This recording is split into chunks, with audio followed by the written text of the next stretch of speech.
Injury ছিল। আমরা Dhaka medical কলেজে অপারেশন করেছিলাম এবং আজকে সকালে তার রিপিট সিটি স্ক্যান হয়েছে এবং সিটি স্ক্যানে আমরা দেখেছি যে তার ব্রেনের যে কন্ডিশনটা সেটা অপরিবর্তিত রয়েছে এবং সেই পরিস্থিতি যে ব্রেনের স্টেমে যে ইনজুরিটা ছিল সেটা মারাত্মকভাবে ক্ষতিগ্রস্ত হয়েছে এবং ব্রেনে ইস্কেমিয়া আমরা দেখেছি যে অক্সিজেন স্বল্পতা যেটা আমরা লক্ষ্য করেছিলাম সেটা আরও প্রমিনেন্ট হয়েছে এবং ব্রেনের যে বিভিন্ন জায়গাতে তার ম্যাসিভ ব্লাড ট্রান্সফিউশনের জন্য 6 ব্যাগ ব্লাড এবং 5 ব্যাগ ফ্রেশ ফ্রোজেন প্লাজমা পেয়েছে। সেটার ইফেক্টে ডিসেমিনেটেড ইন্টারভাস্কুলার যে কোয়াগুলেশন হয়েছিল সেটা এখন ম্যানেজেবল কন্ডিশনে আছে, কিন্তু সেটার কারণে ব্রেনের যে বিভিন্ন জায়গাগুলোতে সেগুলোতে রক্তগুলো জমাট বেঁধে আছে বলে আমরা সিটি স্ক্যানে দেখেছি এবং যে পাশে অপারেশন হয়েছে সেই পাশে ব্রেনটা একটু চাপ দিয়ে ওই পাশে ঠেলে দিচ্ছে, এরকম করে আমরা পরিলক্ষিত করেছি। এবং ব্রেনের পাশাপাশি তার কিডনি অপারেশনের মধ্যে এবং অপারেশনের আগে খুব একটা ফাংশনিং ছিল না, সেটা ফিরে এসেছে এবং সেটার ইউরিন আউটপুট এখনও কন্টিনিউ আছে এবং 4 লিটার ইউরিন আউটপুট, সেই হিসেবে ফ্লুইড ব্যালেন্স থেকে শুরু করে তার নর্মাল কিডনি ফাংশনিং চলছে এবং লাইফ সাপোর্টে তার ফুসফুসের যে কন্ডিশন ছিল সেটা অপরিবর্তিত রয়েছে। ড্রেনে কিছু কালেকশন থাকার কারণে ড্রেন টিউবটাও অপরিবর্তিতভাবে রাখা হয়েছে এবং তার যে আদার অর্গানগুলো সেগুলো লাইফ সাপোর্টের মধ্যে দিয়ে কন্টিনিউ করা হচ্ছে।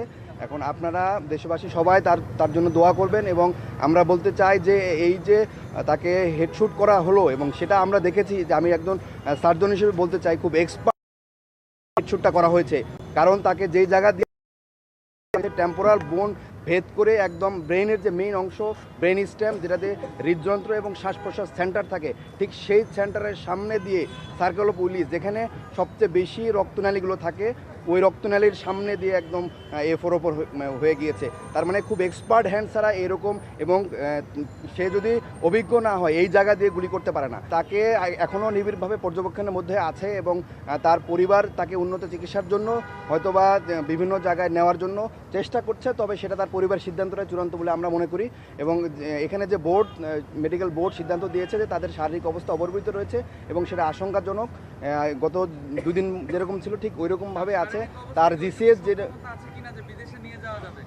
যে এটা মেডিকেল বোর্ড সিদ্ধান্ত দেবে, তার পরিবার যদি এগ্রি করে দেন মেডিকেল বোর্ড ওই ব্যাপারটাই তখন আলোকপাত করবে আর কি। জি, তার সিঙ্গাপুর এবং থাইল্যান্ডের যে হসপিটালগুলোতে তাকে কেস সামারি তার পরিবার পাঠিয়েছে এবং ওই হসপিটালের সাথে হয়তো কথা বলে হসপিটাল অ্যাকসেপ্ট করতে পারে, তার পরিবার সিদ্ধান্ত নেবে তখন যে আসলে কোন হসপিটালে তাকে নেওয়া যেতে পারে। তবে এটা তার পরিবারের সিদ্ধান্তটা চূড়ান্ত বলে আমরা মনে করি। ওই হসপিটালে এখনও ওইভাবে রেসপন্স করা নাই, কেস সামারি অ্যানালাইসিস ওরা হয়তো করছে, তার পরিবার অফিসিয়ালি তাকে বাইরে নেওয়ার ব্যাপারে সিদ্ধান্ত দিবে। আমরা তার পরিবারের কথার জন্য আমরা অপেক্ষা করে থাকতে বলে আমরা মনে করি। জি, হাদি ভাইয়ের বুলেটটা রাইট সাইড দিয়ে ঢুকে গিয়ে বাম সাইড দিয়ে বের হয়ে গেছে টেম্পোরাল রিজন দিয়ে। বুলেটের ফ্রেগমেন্ট আমরা একটা কাভার শেল সেটা পেয়েছি অপারেশনের সময় এবং একটা অংশ তার ব্রেন স্টেমের মধ্যে রয়ে গিয়েছে এবং সেটা খুব বেশি বুলেট ফ্রেগমেন্ট হয়ে একটা অংশ বাইরে গিয়েছে এবং একটা অংশ ব্রেন স্টেমে রয়ে গেছে এবং একটা শেল বুলেটের কাভার আমরা অপারেশনের সময় বের করতে পেরেছি। যে তার কনজারভেটিভ ম্যানেজমেন্ট চলছে, তার ব্রেনে যে ইডেমা আছে চাপ আছে সেগুলোর জন্য মেডিকেল যে ম্যানেজমেন্ট পসিবল, এটা যে কোনো বিশ্বের সাথে ওয়ার্ল্ড ক্লাস স্ট্যান্ডার্ড তার চিকিৎসাটাই চলছে, তো সেটা কনজারভেটিভ ম্যানেজমেন্টে চলছে এবং ফার্দার কোনো সার্জারি লাগবে না বলে আমরা মনে করি। তারপরে যদি বোর্ড মনে করে যে না নেক্সট কোনো প্রসিডিউরে যেতে হবে তাহলে সেই বোর্ডের সিদ্ধান্ত অনুসারে সেই প্রসিডিউরে যাওয়া পসিবল হবে। জিসিএস তার এখনও 3 আর E1 VT M1 আমরা মেডিকেলের ভাষায় বলি। তো জিসিএস যেরকম অপারেশনের আগে ছিল, অপারেশনের সময় যেরকম ছিল ঠিক এখনও ওই পর্যায়ে আছে। যে মাথায় যে গুলিটা ফ্রেগমেন্ট হয়ে ভাগ হয়ে একটা অংশ বের হয়ে চলে গিয়েছে আর অল্প ছোট একটা অংশ ব্রেন স্টেমে রয়ে গিয়েছে এবং একটা গুলির কাভারিং আমরা অপারেশনের সময় বের করতে পেরেছি। আসলে আমরা রিস্ক বেনিফিট চিন্তা করি, যে জায়গায় গুলিটা আটকায় আছে সেটা খুবই ডিপ সিটেড এবং ওইখানে একদম ব্রেনের যে রক্তনালীগুলো আছে ঠিক রক্তনালীর সামনে অনেকগুলো রক্তনালী সেখানে একসাথে সার্কেল অফ উইলিস বলি আমরা, সেখানে আটকায় আছে। তো আমরা মনে করি যে ব্রেনের যে আমরা অপারেশনটা করেছি মূলত ব্রেনটাকে স্পেস দেওয়ার জন্য অপারেশনটা করেছি। মাথার হাড্ডির যে খুলিটা এই বাম পাশের খুলিটা আমরা কেটে ব্রেনকে একটা স্পেস দিয়েছি। এই যে ব্রেনে ইডেমার কারণে সোয়েলিং হচ্ছে, ব্রেন তো একটা শক্ত কাভারিং বোনের মধ্যে ফিক্স থাকে, যদি স্পেস না পায় তখন ব্রেনের বিভিন্ন অন্যান্য অঙ্গগুলোকে চাপ দেয়, ওই স্পেস ক্রিয়েট করার জন্য মূলত বাম পাশের হাড্ডিটাকে খুলে দেওয়া হয়েছে, একটা স্পেস ক্রিয়েট হচ্ছে, ব্রেনটা এক্সপান্ড করতে পারছে। আসলে ব্রেনের গিয়ে রক্ত বা বুলেট নিয়ে আসার জন্য মূলত অপারেশন করা হয় না, ব্রেনকে স্পেস দেওয়ার জন্য মূলত অপারেশনটা করা হয়েছে। জি, তার কার্ডিয়াক অ্যারেস্ট যখন আমরা প্রথমে ওসেকে রিসিভ করি তখন প্রায় 2:20 বা 2:30টার মতো বাজে, তখনই সে কার্ডিয়াক অ্যারেস্ট হিসেবে আমাদের এখানে আসে।